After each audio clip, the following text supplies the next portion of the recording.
jawwichaa jan gaaf tokko dhagaan irra bu'e dhagaan irra garagalee isaa duudhaaf akkana sakaraatu jiru nama tokko walitti dhufan warra sumaan irra jiraana baasi jennaan yaaboo duubaati jawweedha si baasuun an dhiiftu akkam yennaan yaaboo kan lubbuu na baafteen si tuqa kan lubbuu na baafteen si tuqa jennaan gaggodhatee guuniif inni dhagaarraa fuudhu irraa utaaleetuma shiritti jechuudha morma isaatiin marame khalaas akkasii afaan ol qabee si fuudhuu kiyya jeen yaaboo duuba reebu akkasumatti alaalalteemi reebu akkasuma waayuwaatteemi jennaan anaa jawweedhaan an beeytu jeeni beeyta khalaas anaa balleeyse ana kadhagaa sirraa fuudhe na nyaadhu laakiin ammoo nama sadii ka duratti dhufnu saneeni nu itti laale jennaani yoonii fi manguddoon namni sadeenu nyaadhu jechaa ka murteessan taate na nyaattaati hammasuma qabanaa qabiyyeen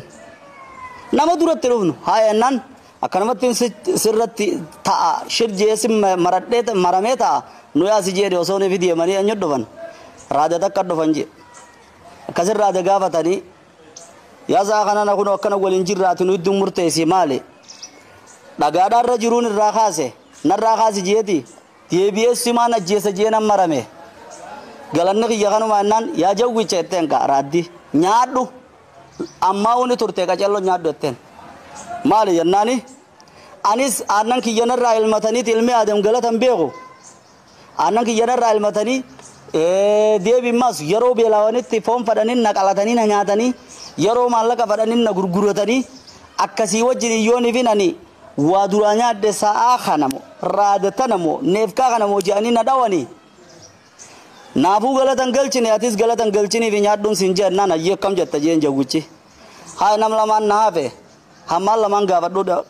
qabanaa qabiyyeen haya osoo deemanii harreedha dhufan harreedhatti himanii harree maal jettee roggu dubbii dhageesse nyaadhu jetteen ammaa uni ture maal jennaan na fi'atanitti na yaabbatanii akkasii wajjiniin hogguunii fi waliin je'anillee san akka harree tidhay aboo san akka harree dullattiidhaa tidhay waliin je'anii ammaa uni turte jetteen haa akkam jettamma galataa keetii ber baditee dirraa rabbiin ana sirra moosise hogguunii fi jawwichi jeen tokkoon naafi haa jennaan osoo nefi deemanii eenyu dhufan jeedee loodha dhufan yaa jeetu warri ni nani nyaachisu tokkolleen galata kiyya waan beeyne ati takkaallee waa sin nyaachifne gaara galta akkanaaf akkanaan namuu deeteeme akkami jennaan jeedelloon maal jetteen ani gaa gurraan hedduun dhaga'u akkaataa duraan itti walit dhuftan san gochaan agarsiisa jettee gaa jeetu aqli qabdii misiin maqluuqa keessa hedduu ayilii qabdii bar hoggaasi